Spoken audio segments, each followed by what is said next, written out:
Are you vomiting blood? Are you passing out black stool? Come, let's talk about it. Let's know how to prevent it. Let's know how to avoid it. And let's know how to treat it. So, my name is Nurse No. Try and subscribe to my YouTube channel. Try and comment, try and like, and share.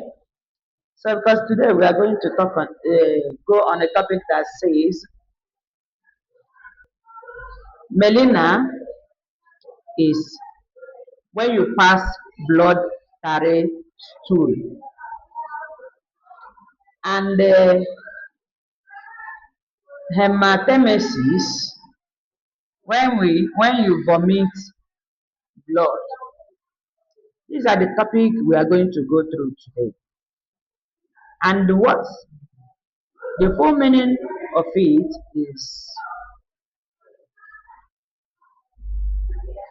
gastric erosion in superficial loss of the stomach mucosal lining that does not extend beyond the muscularis mucosa. It is less deep than a gastric ulcer and may heal without scarring if the cause is removed. How are you going to know the cause? How are you going to remove the cause? Then let's go to the causes of this gastric erosion. Prolonged use of non-steroid anti-inflammatory drugs, nsaids, such as aspirin and ibuprofen. Aspirin and ibuprofen, these can cause this gastric erosion. When you take this type of drugs for a long time, it can cause this bleeding we are talking about, passing of bloody black tarry stool, and the vomiting of blood. We are going to talk about it now. Then, causes prolonged use of non-anti-inflammatory drugs. Number two, excessive alcohol consumption. Severe psychological stress, example, burns, trauma, major surgeries. Infections with Helicobacter pylori. Smoking, bile reflux into the stomach. Corticosteroid use, especially with NSAID. Then risk factors. Let's go to this risk factor. Advanced age can cause it. History of gastritis or peptic ulcer disease. Critical illness. Chronic alcohol use. Smoking. Long time NSAID therapy. Then clinical manifestations. Epigastric pains or discomfort. Nausea and vomiting. Indigestions, loss of vomiting, loss of appetite, loss of appetite. Okay, abdominal bloating. You eat small in your abdomen, you bloat like what is going on with me. Okay, abdominal bloating. Then hematemesis, vomiting blood in severe cases. Melena, black tarry stools due to gastrointestinal bleeding. Are you seeing what is causing the bleeding now? Then, diagnostic investigation. Upper gastrointestinal endoscopy. How do you see this? What is the type of investigations that you go? This is what we are saying now. Now, upper upper gastroendoscopy, gold standard. Testing for H. pylori infection, complete blood count (CBC) to assess anemia. It can lead to anemia.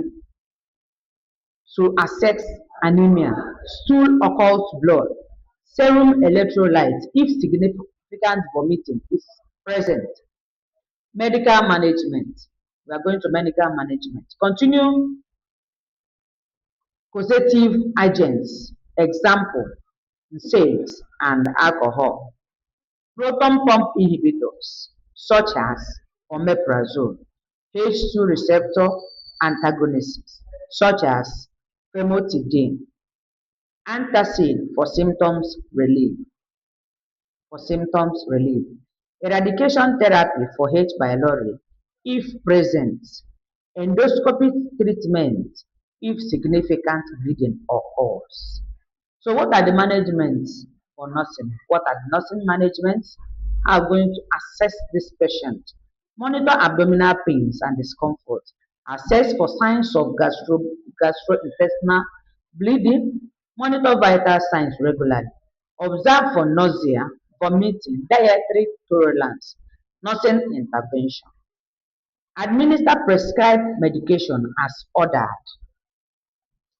Administer prescribed medications as ordered. Encourage avoidance of alcohol, smoking, and irritating foods. Avoid small frequent meals. Monitor intake and output.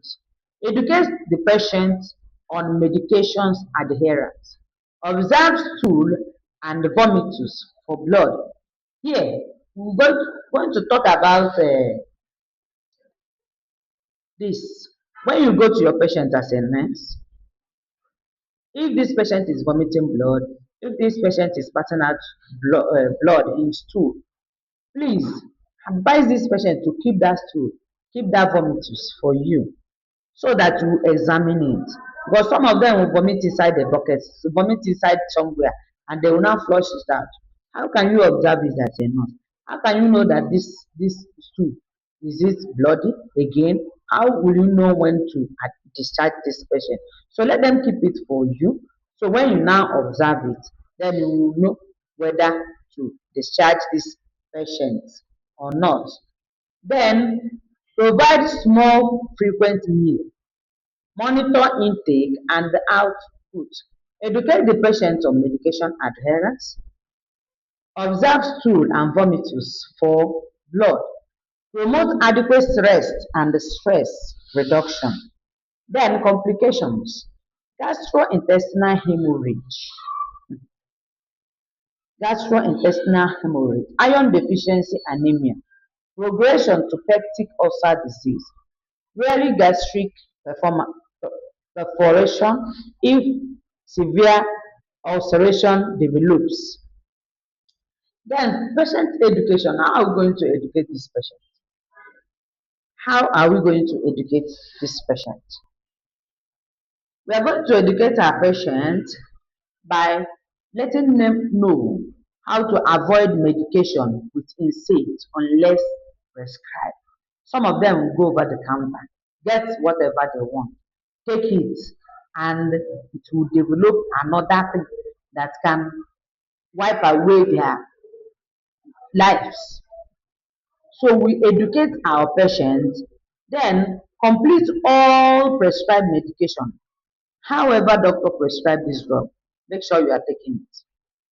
Hope you are taking your drugs. Okay, let me see your drugs. Let me know if you are taking it the way doctor prescribed it. Then avoid smoking and alcohol. Report black stool, vomiting blood, or severe abdominal pains immediately. This is your work as a nurse. Report. You're supposed to report immediately. You see that something is going wrong in your patient, with your patient. Report to the highest authority. Attend follow-up appointment as scheduled. Attend follow-up appointment as scheduled. This is the education you are going to give your patients. Whenever they give you appointment, make sure they come for checkups. For checkups. Let them know the importance of checkup. Then we are going to